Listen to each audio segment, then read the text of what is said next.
अस्सलाम वालेकुम नाज़रीन, welcome to the show economy in focus. मैं हूं आपकी मेज़बान नताशा। नाज़रीन, सबसे पहले बात करेंगे पाकिस्तान स्टॉक एक्सचेंज के हवाले से। हम देख रहे हैं कि इंडेक्स में आज के दिन वीक का थर्ड डे है और ख़ासकर इसमें यह देखा जा रहा है कि कंसोलिडेटेड मार्केट देखी जा रही है, स्टेबिलिटी है, थोड़ी सी रिलैक्स है और ख़ासकर हम ये भी कह सकते हैं कि मार्केट के अंदर जो कि एक मुस्तहकम तरीक़ाकार है वो देखा जा रहा है, यानी कि इन्वेस्टर्स की पार्टिसिपेशन भी हुई मोर और लेस। आज हमने हायर साइड पे भी देखा इंडेक्स, लोअर साइड पे भी देखा और फाइनली क्लोजर भी रहा। हायर साइड पे मार्केट ने 1,70,000 को टच किया और फिर उसके बाद जो है वो क्लोजर एक थोड़ा सा डाउन साइड पे, फिर उसके बाद एक रिकवर होते हुए फ्लैट नोट पे डाउन साइड जस्ट 4 पॉइंट्स का डिक्लाइन, यानी कि बिल्कुल फ्लैट नोट देखा गया है। इट मींस कि मार्केट के अंदर जो इन्वेस्टर्स हैं उनकी पार्टिसिपेशन भी है, उनकी बाइंग भी है, उनकी सेलिंग भी है और साथ साथ एक मोड जो है वो बिल्कुल स्टेबिलिटी की तरफ है। तो मार्केट जो है वो रिलैक्स्ड है, साथ साथ इसमें मजीद बाइंग की गुंजाइश है। कल भी हम देखेंगे कि मार्केट ने जो नंबर्स रिकवर किए, मार्केट ने जो साइकोलॉजिकल बैरियर हासिल किए, उसके बाद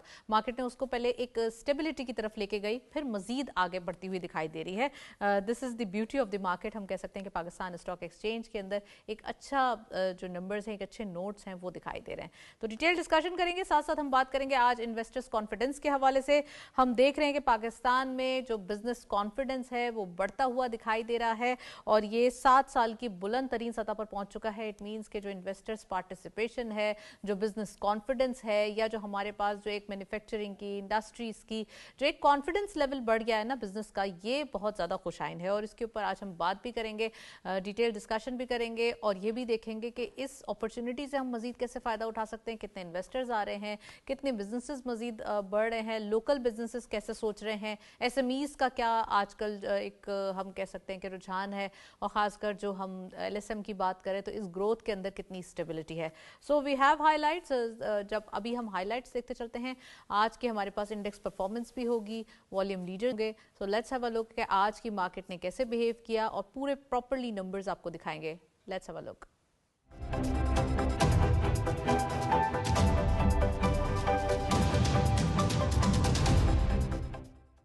ओपन हुई मार्केट 1,69,456.38 के लेवल पर। हायर साइड पे मार्केट गई 1,70,697.74। आप देख सकते हैं मार्केट ने ओपनिंग साइड के बाद हायर साइड भी पंच किया और एक अच्छा साइकोलॉजिकल बैरियर जो है वो पंच किया। लोअर वाज 1,68,239.23 और लोअर साइड पे आने के बाद मार्केट ने क्लोजर साइड पे रिकवर करने के बाद क्लोज किया, यानी कि 1,69,451.86, जस्ट 4.52 का एक फ्लैट नोट आज की मार्केट में अमिड डिक्लाइन देखा गया।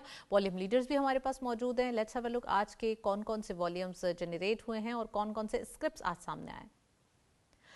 जी, आज जो हम एक चार्ट देख रहे हैं, इस चार्ट के अंदर just one script being in red territory, हम नेटवर्क लिमिटेड इस लिस्ट को लीड कर रहे हैं 0.4 के डिक्लाइन के साथ। It's a minor decline. 13.97 पे क्लोजर। 132.03 मिलियन शेयर्स ट्रेड किए गए।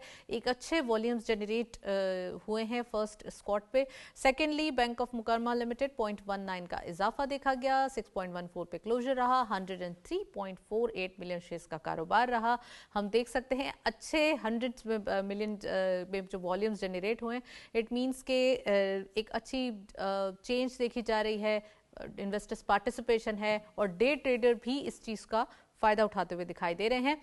नेक्स्टली टीपीएलपी प्रॉपर्टीज लिमिटेड 1.13 का इजाफा देखा गया, 12.46 पे क्लोजर रहा। 52.37 मिलियन शेयर्स ट्रेड किए गए।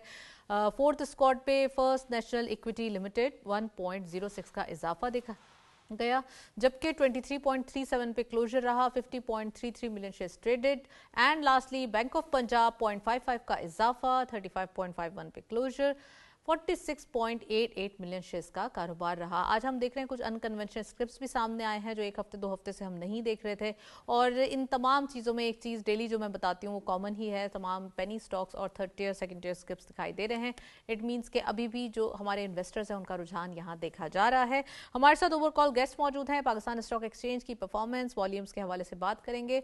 We have a guest over call, Afroz Ali Merchant साहब ने हमें ज्वाइन किया है। आप कैपिटल मार्केट एक्सपर्ट हैं, सीनियर एनालिस्ट भी हैं, उनको वेलकम करेंगे। अस्सलाम वालेकुम अफरोज साहब, very warm welcome in the show. क्या कहेंगे सबसे पहले आज पाकिस्तान स्टॉक एक्सचेंज की पोजीशन के हवाले से बताइए, क्या लग रहा है, कैसी परफॉर्मेंस है, मार्केट कितना ज़्यादा अब नए साइकोलॉजिकल बैरियर्स की तरफ जा रही है और कितना ज़्यादा ऑप्टिमिज्म है इस मार्केट के अंदर? देखिए, आई एम क्वाइट फॉर्चुनेट कि मार्केट जब एक और न्यू ऑल टाइम हाई बनाता है तो somehow I am invited, so I am I am quite excited. और जो आपने बात की ना, बिजनेस कॉन्फिडेंस, ये बहुत अहम है।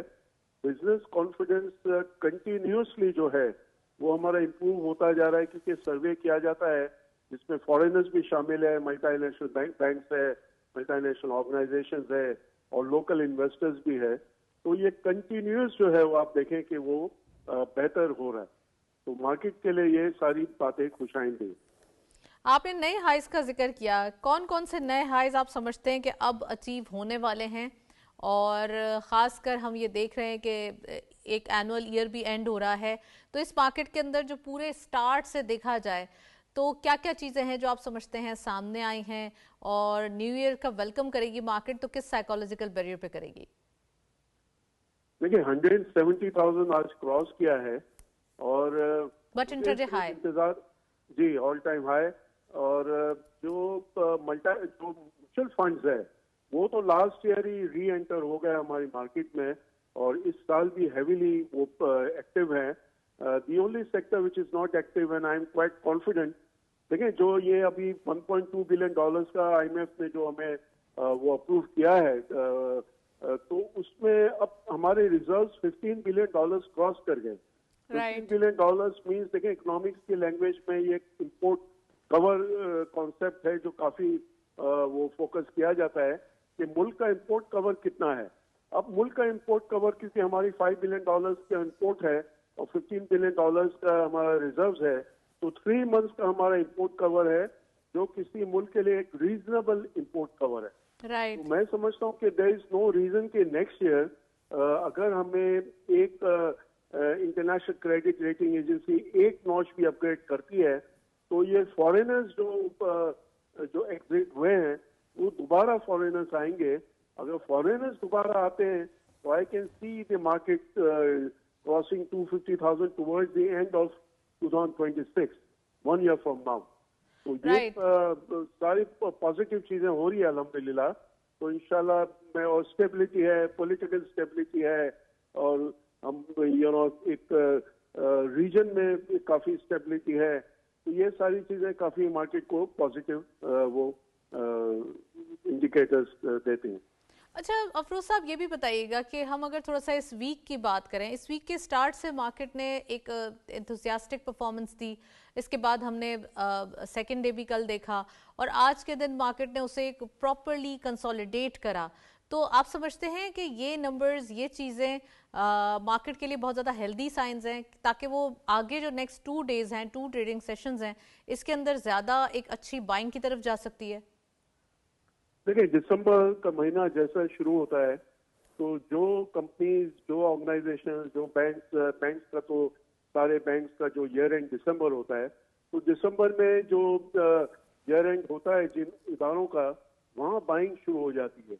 मैं समझता हूँ बैंकिंग सेक्टर और 40% वेटेज हमारा इंडेक्स का बैंकिंग सेक्टर में है। तो ये अब जनवरी में रिजल्ट्स आना शुरू होंगे नेक्स्ट मंथ, तो उसका बाइंग जो इवन शॉर्ट टर्म इन्वेस्टर्स भी होते हैं, अगर लेट्स से वो दिसंबर में खरीदें और फिर रिजल्ट्स के बाद सेल करें, तो ये जो इन्वेस्टमेंट सीजन बैंकिंग सेक्टर का और बाकी कंपनीज है जिसमें फर्टिलाइजर सेक्टर भी जो है उनका भी दिसंबर ईयर एंड है, तो ये सारे हैवी वेट्स है और यहाँ अगर बाइंग होती है तो ये इंडेक्स तो कंटिन्यूस, मैं समझता हूँ, बढ़ता रहेगा इसमें।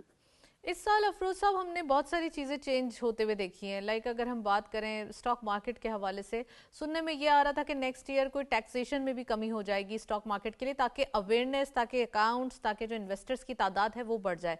आप समझते हैं कि पाकिस्तान के अंदर वैसे ही हमने टैक्सेस रिफॉर्म्स बहुत देख रहे हैं और अभी भी मजीद ये जारी है ताकि एक प्रॉपर टैक्स बेस बढ़ जाए, तो कितना ज़्यादा एक हमारे जो न्यू इन्वेस्टर्स हैं उनके लिए राहें आसान हो सकती हैं, उनके लिए एक प्रॉपर वे क्रिएट किया जा सकता है?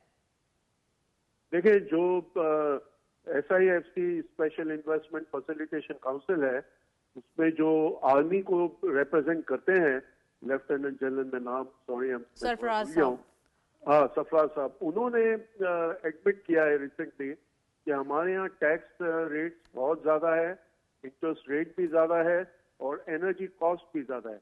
ये पहली मर्तबा इतने सीनियर एक हाई प्रोफाइल जो है वो उस पे ये बात कहें, तो मैं समझता हूँ कि ये जो है वो नेक्स्ट ईयर बजट में तो डेफिनेटली वो उस पे हो जाएगा, आई एम श्योर होगा, जहाँ जितनी गुंजाइश होगी। लेकिन अगर उससे पहले हो जाए तो सोने पे सुहागा है।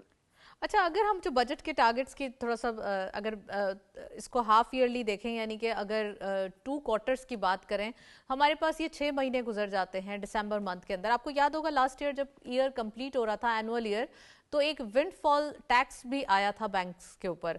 तो क्या इस बार भी कोई इम्कानात ऐसे हो सकते हैं कि कोई विंडफॉल टैक्स हम किसी सेक्टर के ऊपर देखें?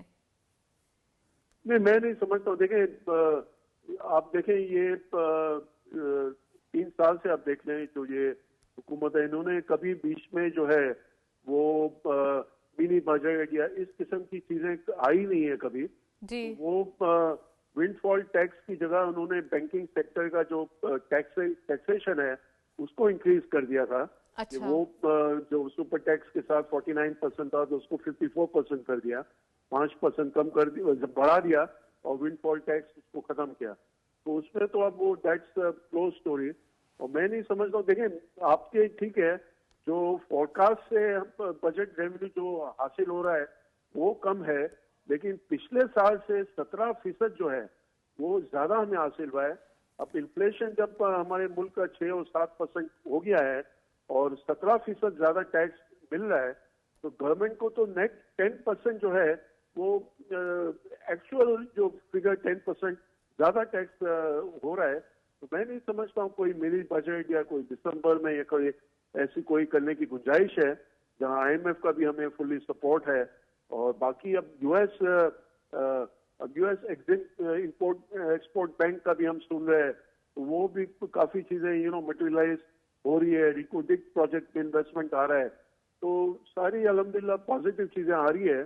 तो मार्केट को मैं समझता हूँ कि 170 से नीचे जाना मुश्किल है। राइट।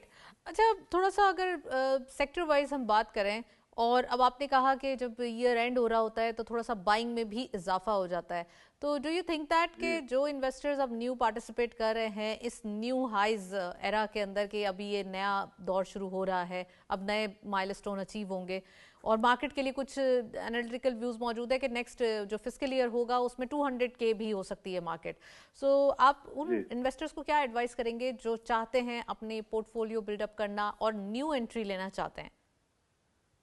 देखिए, मैं तो ये हमेशा सजेस्ट करूंगा कि भाई जो इन्वेस्टमेंट स्टॉक्स है रेगुलर साल में 4 दफा डिविडेंड देते हैं, अभी भी आप कोई स्पेसिफिक तो हमें अलाउ नहीं कि हम आपको वो करें, लेकिन आप बैंकिंग सेक्टर में आपको अभी भी ऐसे स्टॉक्स मिलेंगे जो कि आपको अट्रैक्टिव प्राइस पे है। लेकिन सिर्फ डिविडेंड शेयर होल्डर्स को डिविडेंड नहीं मिलता है, कंपनी जो अर्न करती है वो भी शेयर होल्डर इसको ओन करता है।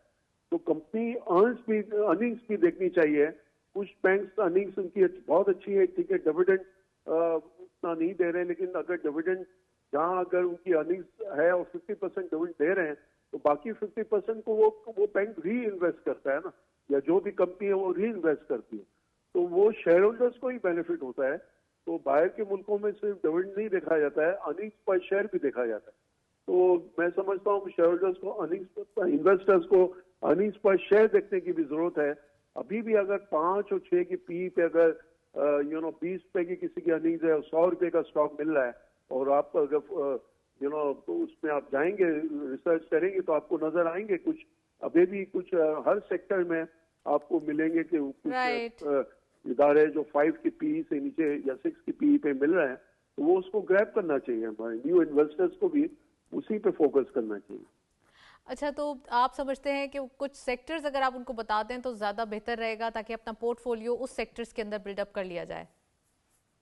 देखिए, मैं ख्याल है जितने हमारे सेक्टर्स है जिसमें, जैसा मैंने जिक्र किया, बैंकिंग सेक्टर है, फर्टिलाइजर सेक्टर है, एक्सप्लोरेशन एंड प्रोडक्शन सेक्टर है, सीमेंट सेक्टर है, सब जगह आपको ऐसे स्टॉक्स मिलेंगे जो आज भी हमारी प्राइस 10 पे होना चाहिए। ओवरऑल मार्केट आज भी हमारी प्राइस मल्टीपल 7 है, अभी भी हमें 50% गुंजाइश है। मैं नहीं कहता हूँ ये कि बहुत जल्द हो जाएगा, लेकिन पोटेंशियल जरूर है 50% बनने का। हो सकता है 1 साल भी अगर लगे तो भी इसमें कोई वो हर्ज नहीं है। 170 का 50% आप देखें तो 85,000 पॉइंट्स होते हैं, तो आज 2.5 लाख पॉइंट्स अगले साल दिसंबर में भी हो जाते हैं। तो मैं समझता हूँ share holders would be very happy. 50% return कहाँ मिलेगा 1 साल में? तो अभी और वैसे भी अगर थोड़ा सा इसका रेशो निकाला जाए तो स्टॉक मार्केट के बेस्ट अभी आउटपुट देखा गया है। जी जी बिल्कुल।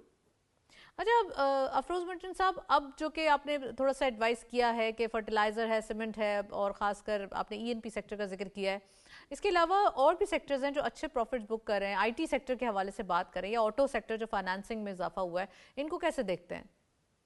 बिल्कुल, आपने बिल्कुल सही फरमाया। दोनों सेक्टर, ऑटो और आईटी।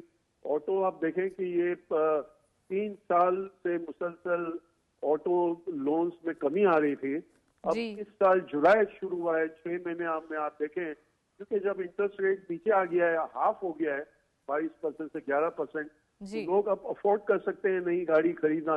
ऑटो सेक्टर के है तो आप देखें एवरी मंथ जो फिगर्स आ रहे हैं पाकिस्तान ऑटोमोबाइल मैन्युफैक्चरर एसोसिएशन की तरफ से, एवरी मंथ ये फिगर्स आ रहे हैं। तो एवरी मंथ आप देखें कि ऑटो सेक्टर, ऑटो गाड़ियों की सेल, इवन मोटरसाइकिल की सेल, ये हर महीने इंक्रीज होते जा रही है। ये खुशहाल बात है। प्लस आईटी का भी आपने कहा, हमारे आईटी की एक्सपोर्ट्स जो है वो कंटिन्यूसली हर साल बढ़ रही है, अपवर्ड डायरेक्शन में जा रही है। बिल्कुल, सिग्निफिकेंटली बहुत ज्यादा नहीं बढ़ी है, लेकिन ग्रेजुअली वो जरूर हर महीने एक्सपोर्ट हमारी बढ़ रही है। अफरोज साहब, वन लास्ट क्वेश्चन मैं ये पूछना चाहूंगी कि अब हमने बिजनेस कॉन्फिडेंस के हवाले से जो 7 साल की बुलंद तरीन सतह पर पहुंच चुके हैं, क्या समझते हैं इससे कितने हालात चेंज हो जाएंगे? और नेक्स्ट ईयर जब हम बात कर रहे होंगे तो क्या आप समझते हैं कि 7 साल की जगह हम मजीद और ईयर्स ऐड कर पाएंगे? देखिए, हमारे जो है ना कि हाइब्रिड मॉडल जो है, मैं समझता हूँ मुल्क के लिए काफी वो जरूरी है, जिसमें कोई किसी किस्म का जो है ना वो डिफरेंस ऑफ ओपिनियन ना हो। तो हम ये सबसे अच्छी खुशहाल बात है आज वो कि भाई आपके मार्शल को चीफ ऑफ भी है, तो ये तो बहुत ही खुशहाल बात। अब स्टेबिलिटी है, यानी हमें पता है 5 साल हमें जुडिशरी की स्टेबिलिटी है, आर्मी की स्टेबिलिटी है, तो मुल्क में और बाकी, और मैं समझता हूँ इसमें क्रेडिट हमारे प्राइम मिनिस्टर को जाता है कि सारे जो इम्पोर्टेंट स्टेक होल्डर्स हैं उनको लेते हुए चल रहे हैं। बिल्कुल, बहुत अच्छी एक हम कह सकते हैं बिजनेस डिप्लोमेसी या एक प्रॉपरली पीआर जो है वो की जाए। Thank you so much Afroz merchant साहब हमारे साथ मौजूद रहे, काफ़ी डिटेल एनालिसिस, और हम देख भी रहे हैं कि आने वाले दिनों में जो पॉलिसीज़ जिस तरीके से बनाई जा रही हैं उसके फ्रूटफुल रिजल्ट्स हमारे सामने ऑटोमेटिकली आ रहे हैं। हमारे पास कुछ अपडेट्स मौजूद हैं, लेट्स हैव अ लुक आज के कमोडिटीज़ अपडेट्स में क्या क्या है।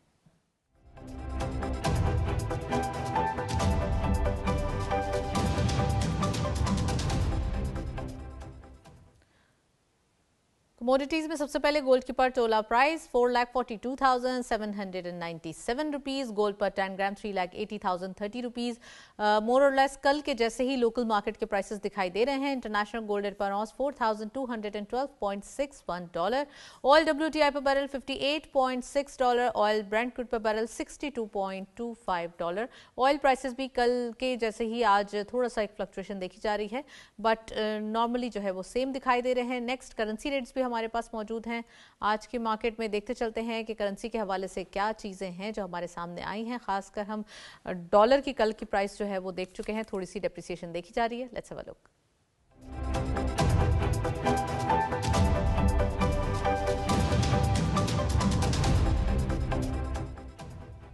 जी, करेंसी रेट्स में सबसे पहले यूरो बाइंग रही 325.88 rupees, selling was 326.46। UK pound buying रही 372.81, selling was 373.58। US dollar buying रही 280.3, selling was 280.8। And lastly Chinese yuan buying रही 49.1, सेलिंग वॉज 49 ही होगा, यहाँ पे मिस्टेक है, 0.17। नेक्स्टली हमारे पास कुछ और अपडेट्स मौजूद हैं करेंसी के हवाले से। जीसीसी कंट्रीज में देखते चलते हैं आज की अपडेट्स क्या क्या रही। सबसे पहले सऊदी रियाल बाइंग रही 74.7, selling was 74.83, UAE dirham buying रही 76.86, selling was 77 rupees.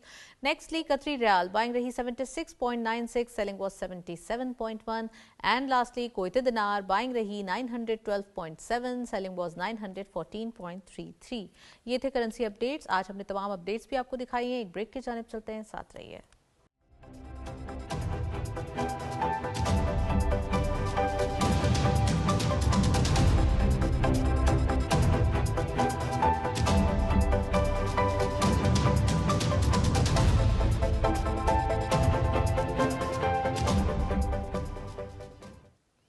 Welcome back नाजरीन। हम बात कर रहे हैं जहां पाकिस्तान की इकोनॉमी के हवाले से, वहीं हम देख रहे हैं कि चाइनीज़ कंपनीज जो पाकिस्तान में इन्वेस्टमेंट करना चाहती हैं और ख़ासकर यहाँ पे हम देख रहे हैं कि सोलर पावर प्रोजेक्ट्स में और डिफरेंट सेक्टर्स में, ख़ासकर जो हाईटेक से कनेक्टेड हैं, उनके अंदर एक इन्वेस्टमेंट के लिए वो रेडी हैं। और ये एक बहुत ही खुशाइन बात है कि चाइनीज़ कंपनीज जो ऑलरेडी पाकिस्तान की इकोनॉमी के हवाले से हम देखते हैं और ख़ासकर FDI के हवाले से कीन दिखाई देती हैं, वहीं यहाँ पर पावर सेक्टर्स के अंदर और हाईटेक प्रोजेक्ट्स के अंदर वो इन्वेस्टमेंट के लिए तैयार हैं और ये सेक्टर्स ऑलरेडी मार्क कर लिए गए हैं। तो आने वाले दिनों में हम इनकी इन्वेस्टमेंट के नंबर्स भी आपको बताएंगे कि कितनी इन्वेस्टमेंट आ रही है। आज इसके हवाले से हम बात भी करेंगे।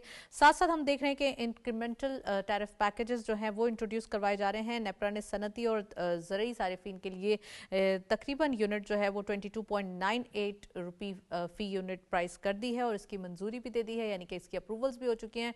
और हम देख रहे हैं कि जितना ज़्यादा हो सके एग्रीकल्चर के हवाले से, ख़ासकर हम बात करें इंडस्ट्रीज के हवाले से, फैसिलिटेशन जारी है। जहां वहीं यूटिलिटीज़ को भी रूल आउट नहीं किया जा सकता, उनमें भी कमी देखी जा रही है। और जैसे जैसे प्राइसेस कम होंगे उतना ही प्रॉफिट्स, उतना ही बिजनेसेस एग्जैजरेट करेंगे। आज हम बात कर रहे हैं जब फाइनेंस मिनिस्टर साहब की, तो यहाँ पर मोहम्मद औरंगजेब साहब ने बरतानवी वजीर की से जो है वो मुलाकात भी की है और इसमें डिफरेंट सेक्टर्स के अंदर खासकर हम बात करें तवानाई के हवाले से, यानी कि पावर सेक्टर के हवाले से, और पेंशन इस्लाहात के हवाले से बात की गई है। यानी पेंशन रिफॉर्म्स आपको पता है कि पहले से ही आ रहे थे और इससे पहले जो एक रिपोर्ट असेसमेंट जारी की गई थी उसके अंदर ये बताया गया था कि अगर पेंशन का जो एक ये हम कह सकते हैं इस एस्पेक्ट को एड्रेस ना किया गया तो 2050 तक ये अमाउंट, ये नंबर्स बहुत अलार्मिंग हो जाएंगे। इसीलिए अब हमने देखा कि जब फाइनेंस मिनिस्टर साहब ने इस टॉपिक को भी, यानी कि इस प्रॉपर्ली जो एक इम्पैक्ट है इसको एड्रेस करने की ठान ली है और यहाँ पर इसके अंदर भी इस्लाहात का जायज़ा लिया जा रहा है। तो आने वाले दिनों में हम जो भी आपको इसकी खबर होगी उसकी अपडेट भी करेंगे आपको। खासकर हम बताएं कि तमाम इदारों की जो एक मुश्तरका कमिटमेंट है, इसकी वजह से जो हमारी इकॉनमी के नंबर्स हैं, हमारी इकॉनमी की जो पोजीशन है वो स्ट्रॉन्ग होती हुई दिखाई दे रही है, स्टेबिलिटी हो रही है। और ख़ासकर हम ये भी देख रहे हैं कि फाइनेंस मिनिस्टर साहब ने इस चीज़ को सराहा भी है कि जितना हो सके तमाम सेक्टर्स ने इसमें कोऑपरेट किया है, जितना हो सके ये देखा है कि ट्रांसपेरेंसी कैसे आ रही है, कितना ज़्यादा चीज़ों को चेंज किया जा सकता है। तो आज हम ये भी डिस्कस करेंगे।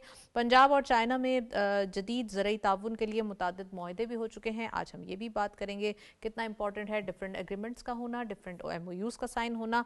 और आपको पाकिस्तान रेलवे के हवाले से बताएं कि पाकिस्तान रेलवे ने एक दिन की, यानी कि यौमिया जो आमदन है, एक दिन का प्रॉफिट जो है वो 30 साला रिकॉर्ड उसके तोड़ दिए हैं, ये वजीर रेलवे ने कहा है। आज हम ये बात करेंगे कि पाकिस्तान की जो रेलवे की एक पोजीशंस हैं वो कितनी हो रही हैं और ये एंटाइटी ऑटोमेटिकली एक प्रॉफिट मेकिंग एंटाइटी बन रही है।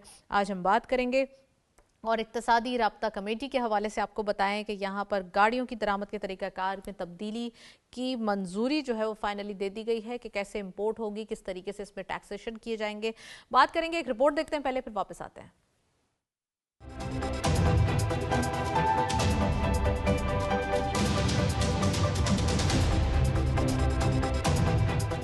सस्ती बिजली मुल्क की सनत के लिए ऑक्सीजन की हैसियत रखती है। बिजली के नर्ख कम होने से पैदावारी लागत घटती है, बरामदात मुसाबिकती होती हैं, रोजगार बढ़ता है और मुल्क की दरामदी दबाव कम होता है। National electric power regulatory authority NEPRA ने हुकूमत के 3 साला मुराती इंक्रीमेंटल टैरिफ पैकेज की मंजूरी देते हुए सनती और निजी ज़राई सारिफीन के लिए बिजली का नर्ख 22 रुपए 98 पैसे फी यूनिट मुकर्रर कर दिया है। ये फैसला सनती खपत में इजाफे, पैदावारी लागत कम करने और मजमूई मुआशी सरगर्मियों को तेज करने करने के लिए निहायत अहम समझा जा रहा है। ये पैकेज दिसंबर 2023 से नवंबर 2024 की हवालाजाती मुद्दत की बुनियाद पर नाफिज होगा और इसका इतलाक सिर्फ सनती और निजी ज़राई सारिफिन पर होगा। ज़राई ट्यूबवेल और सनती मशीनरी के लिए बिजली का सस्ता होना बराह रास्त ग़िज़ाई पैदावार और मकामी मैन्युफैक्चरिंग में इजाफा करता है, जो महंगाई कम करने में कलीदी किरदार अदा करता है। पावर डिवीजन के मुताबिक सनती टैरिफ पहले ही मार्च 2024 के 63 रुपए फी यूनिट से कम होकर अक्टूबर 2025 में 44 रुपए फी यूनिट तक आ चुका है और ये नया पैकेज पैदावारी लागत में मजीद कमी लाएगा। हुकूमत का ये पैकेज न सिर्फ सनती सरगर्मी को बहाल करेगा बल्कि मुआशी इस्तेहकाम, रोजगार के मौके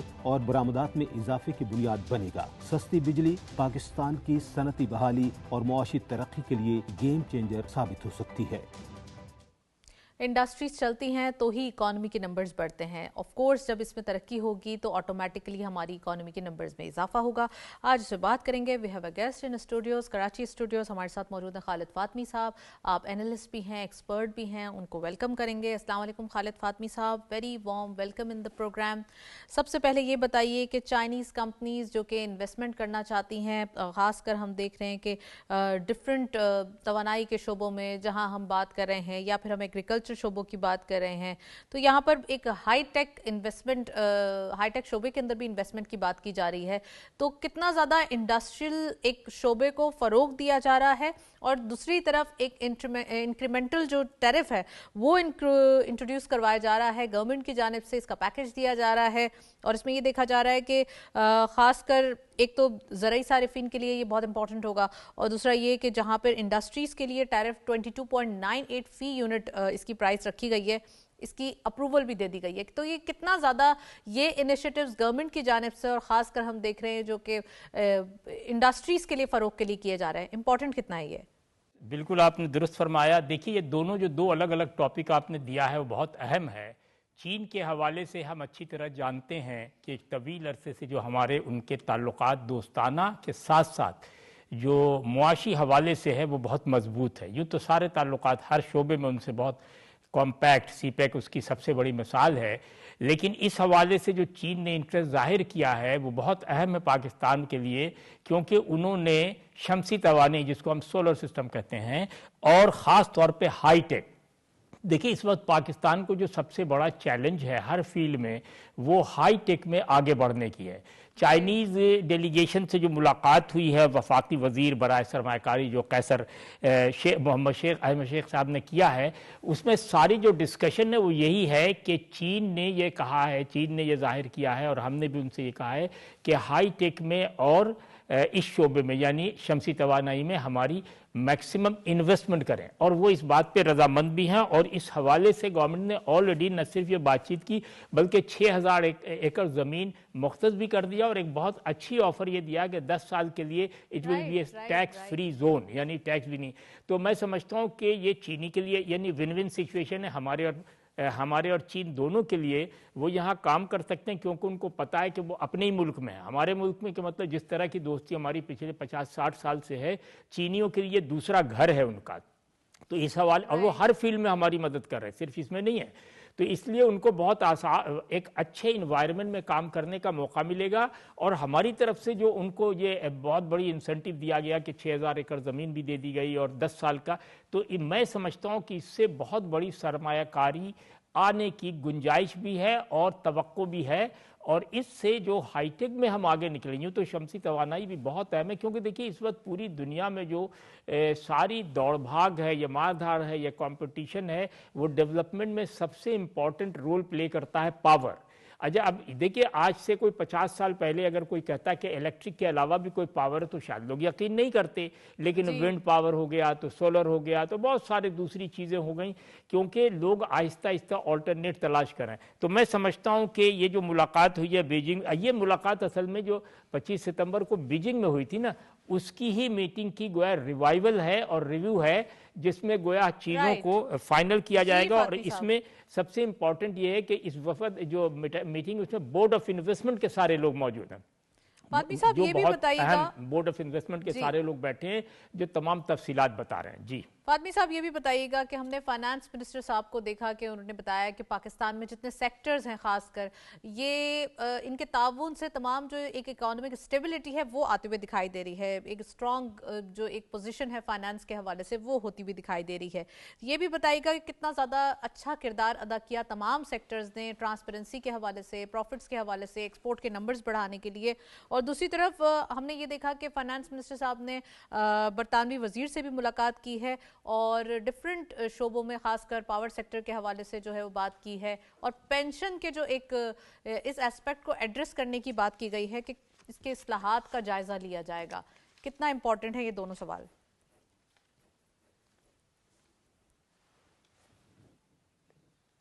जी हाँ, मैं तो ये कहूँगा कि सिंस मैंने देखा कि वज़ीर ख़जाना साहब जब से आए हैं मोहम्मद औरंगज़ेब साहब, मैं देखता हूँ इस फील्ड में सबसे ज़्यादा मुहर्रिक है, तहरीक है, एक्टिविटी है। और क्योंकि देखिए जड़ समझ किसी भी कौम की सबसे इम्पॉर्टेंट चीज़ ये है कि भाई जेब में पैसे कितने हैं और उसको कैसे एग्जीक्यूटिव इम्प्लीमेंट कर रहा है। तो ये जो हमारे वज़ीर ख़जाना साहब ये न सिर्फ बहुत हाइपर एक्टिव हैं, बहुत ज़्यादा मुहर्रिक हैं, बहुत ज़्यादा डोमेस्टिक भी और ग्लोबल भी बहुत एक्टिव हैं। इनकी PR बहुत अच्छी, जिस तरह इन्होंने IMF से डील किया है और ख़ास के जो ये अभी जो हमारा लोन है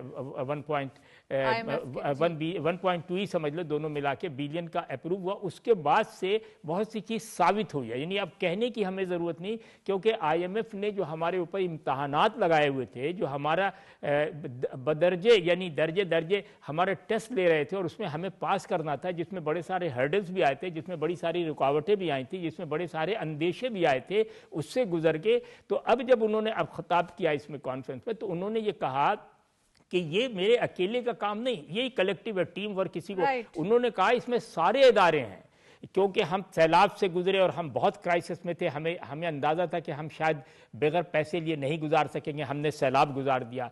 इसी तरह तमाम सेक्रेटरीज ने, जॉइंट सेक्रेटरीज ने, फाइनेंस ने, इन्वायरमेंट ने, जो कॉमर्शियल नॉन कॉमर्शियल तजारत, सब ने मिल के इस तरह गोया एक टीम वर्क के तौर पे उनके साथ काम किया कि उन्होंने फ़र्दन तमाम लोगों का शुक्रिया अदा किया। और उन्होंने ये जुमला कहा कि जब तक हम मिल के काम नहीं करते हम ये कामयाबी नहीं हासिल कर सकते। तो इस कामयाबी में सही मानो उन्होंने एक किस्म से समझिए आपको कि सबकी तारीफ़ की, सबकी आप समझें उनकी खूबियों को के मुतरफ हुए। उन्होंने कहा कि ये सब हम सबका जॉइंट है कामयाबी, कि हम आज यहाँ खड़े हुए हैं जहाँ हम लोगों से यानी हम लोगों से बता सकते हैं कि हमारी कामयाबी में मैं अकेले नहीं बल्कि सारे लोग। दूसरी बात जो आपने शायद इसी सवाल में कहा था कि वो जो बरतानवी वज़ीर से भी मुलाकात, पता नहीं आपने किया था इस सवाल या नहीं, मुझे नहीं पता, लेकिन बहरहाल तो वो देखिए है क्या इसमें इंपॉर्टेंट चीज़ हम ये देख रहे हैं। आपने इंट्रो में बहुत सारी बातें की जो मैं सुना मैंने, ज़ाहिर सब पे इस वक्त गुफ्तगू नहीं हो सकती, लेकिन हम देख रहे हैं रेलवे के भी हवाले से, हम देख रहे हैं शमसी तवानाई के हवाले से, हम देख रहे हैं जो बाहर से रेमिटेंस आ रहे हैं उसके हवाले से भी, हर चीज़ हम देख रहे हैं कि अब आहिस्ता साहब आपने कि हमारे पास वाकई एक ये ऑप्शंस मौजूद हैं और ये अपॉर्चुनिटीज़ मौजूद हैं। इनको जितना ज़्यादा जल्दी हम कह सकते हैं अपॉर्चुनिटीज़ को ग्रैब किया जाए उतना ही बेहतर होगा। खासकर मैंने आपसे सवाल किया था तवानाई के हवाले से भी और बरतानवी वजीर के हवाले से भी, तो इनसे मुलाकात हुई है, बड़ी फ्रूटफुल साबित हुई है और यकीनन फाइनेंस मिनिस्टर साहब इस चीज़ को देख रहे हैं कि किस तरीके से इकोनॉमी के नंबर्स मजीद बेहतर हो सकते हैं, एक्सपोर्ट के नंबर्स कैसे बढ़ाए जा सकते हैं। आज हमने इस प्रोग्राम में डिटेल बात की और साथ साथ जाते जाते आपको बताएं कि रेलवे के प्रॉफिट्स में वाकई एक ज़बरदस्त इजाफा देखा गया है और जस्ट एक दिन के प्रॉफिट 30 ईयर्स के जो हम कह सकते हैं रिकॉर्ड है वो तोड़ चुका है। तो इट मीन्स कि यहाँ पे हमारे लिए गुड न्यूज़ है। आम आवाम पाकिस्तान की जो रेलवे लाइन है या पाकिस्तान की जो एयरलाइंस हैं इन पे भरोसा करती है और इन्हीं के साथ सफ़र करती है। That is it. प्रोग्राम को वाइंड अप करेंगे, इजाज़त दीजिए, अल्लाह हाफ़िज़।